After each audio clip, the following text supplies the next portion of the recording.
Here they go. White flag, boys. Last time. He's there. And he cut the margin in less than half. Hey, boys, watch this. Jimmy goes up high to block him. That may or may not be good. If he can get that run right here, if he can get it, keep that momentum. He's going to get a run at him. He'll get one shot at turn 3 and 4. I'm telling you, they're going to be side by side when they come to the line. It's going to be another one of those fantastic Atlanta finishes. Johnson tries to block him. It's who can stay in the throttle here off turn 4. And here they come, and I think Cole's got the advantage. Got him. He does. He wins it. Cole Ruddy has won it. Ward Burton is on pit road out of gas. White flag is in the air. Final lap. Are we seeing a rookie breakthrough at the biggest track of all?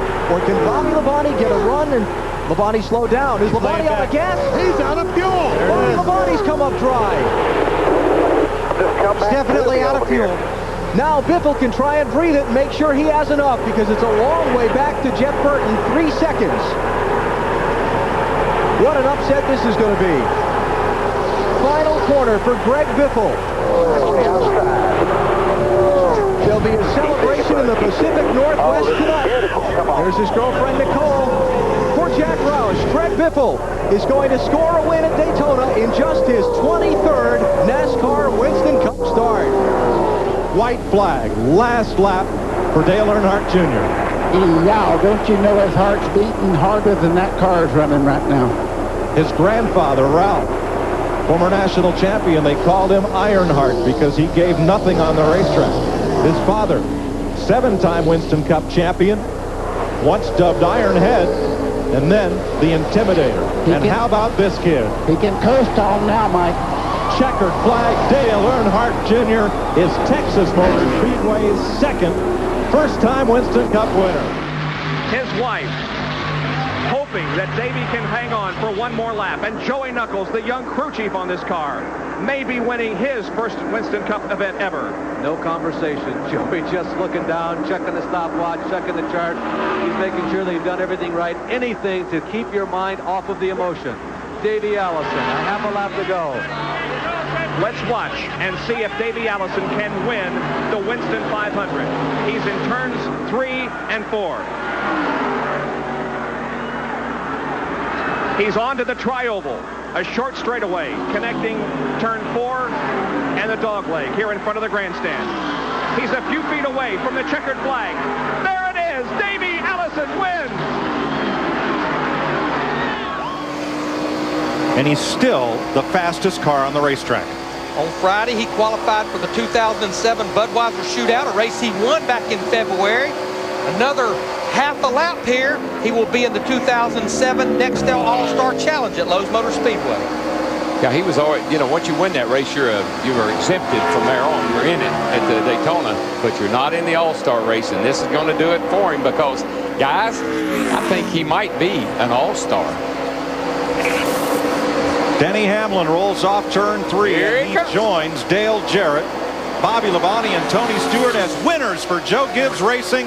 Hamlin, the rookie, starts on the pole, falls to 40th, then wins the Pocono 500. Final lap. And look lined up behind him. 28, 9, 6, 88, 40. All the over 40 veterans. Yes. Jimmy Johnson in his 13th start, going for his first career win and trying to become the 9th different driver to win a Winston Cup race for Rick Hendrick. If that thing doesn't quit running on him, he's got it made. We'll watch Kurt Busch drive off in this instance. Picks up about 3 car lengths. Jimmy Johnson eases back to that throttle. Jimmy Johnson off turn 4, 6th in points, leading rookie on the tour, and he's going to win his 13th start. Here before a hometown crowd of his. Who is on his way to his first Winston Cup win, will become the 5th different driver to win this year, and the 5th different make of car to visit victory lane this year. White flag is out. Harold Kinder has put the white flag on Rusty Wallace. Just a half a lap. He's on the back straightaway. Going in turn 3. He can almost smell the checkered flag from here. Off of the 4th corner, Rusty Wallace wins the Valleydale 500 and his first Winston Cup race ever. He already has his hand outside of the side of the car, saluting and waving. Hell out, Mike Joy. White flag. All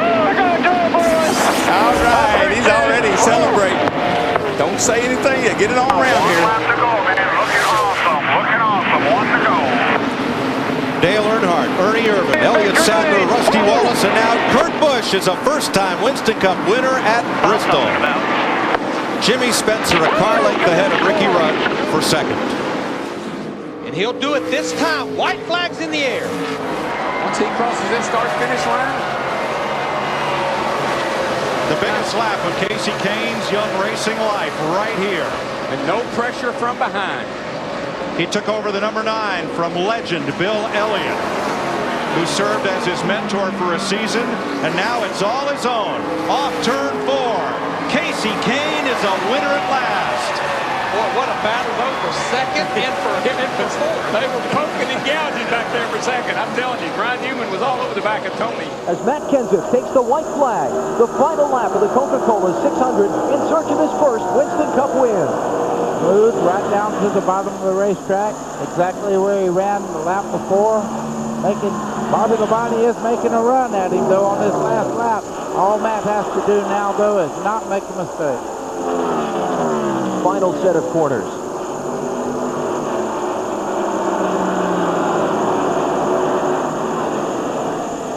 Here he comes.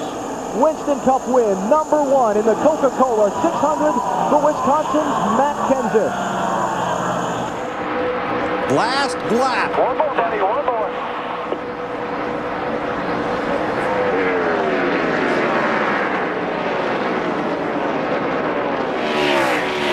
Edwards on the outside of Kenseth.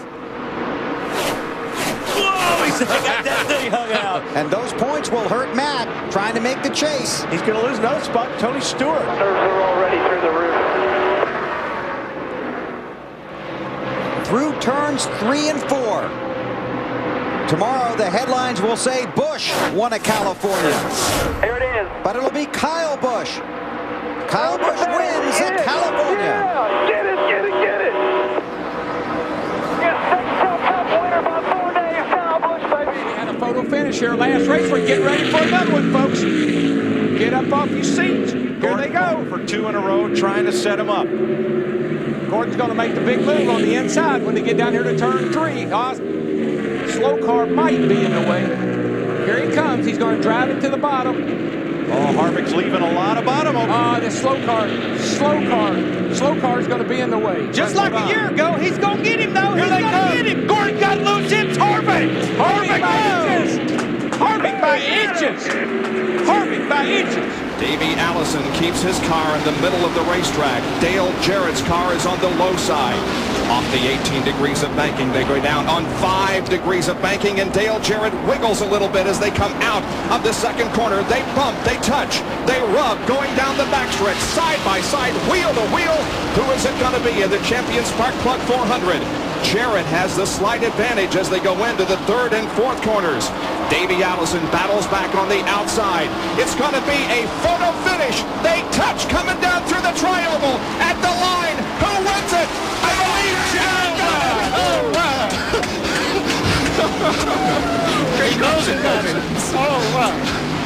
Dale Jarrett won it, but it was a photo finish.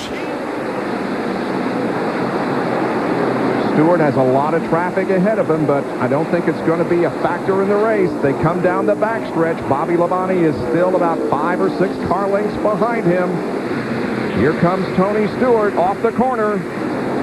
And in his 25th NASCAR Winston Cup race, Tony Stewart wins at Richmond International Raceway. Becomes the first rookie in Winston Cup racing to win since Davey Allison at Dover. Fact. White flag. 1 mile to go. All right, man, just going to make it back no matter what. There you go. Killer lap time.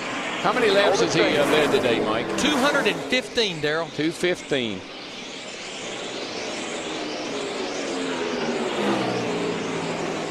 On a day on which NASCAR loses Bill France Jr., another junior, Martin Truex Jr. is going to win his first Nextel Cup race.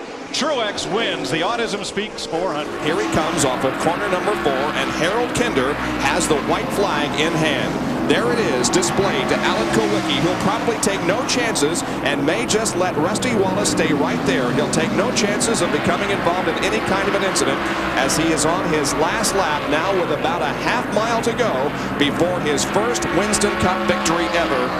And it comes at Phoenix International Raceway in the inaugural event here.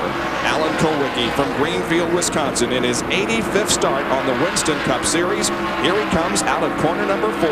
Rusty Wallace a little bit loose coming off here. They're going to cross the line just about side by side, but it is Alan Kulwicki winning the inaugural Checker 500 from Phoenix International Raceway. They're in the draft of Edwards and Keselowski.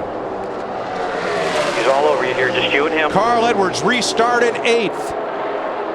If that 09 can stay hooked to the back of that 99, it's going to be hard to get him. It's going to be close right here at the line. Can Keselowski try to win it? I don't know. I don't think he can step out until he waits till the last second and picks up. He goes to the outside. Is Edwards going? Oh, no! He turns him. No, no. Oh, and that destroyed the front end of Newman's car. No. Edwards will not make it to the flag. Bobby Hillin was 22. Man, I had to be in there somewhere when I won my first one. They don't remember back that far. Okay. White flag. 1 to go. Coming around the Daytona 500 winner, Sterling Marlin. Looking up, Jimmy Spencer just in front of him. Boy, this is a moment. He's diving along. Set on the pole at 181.439. He will become only the 5th driver in 35 years to win the Coca-Cola 600 at Charlotte, North Carolina from the pole. Checkers are out, and they are down, and it is Jeff Gordon victorious this evening on this Memorial Weekend at the Charlotte Motor Speedway.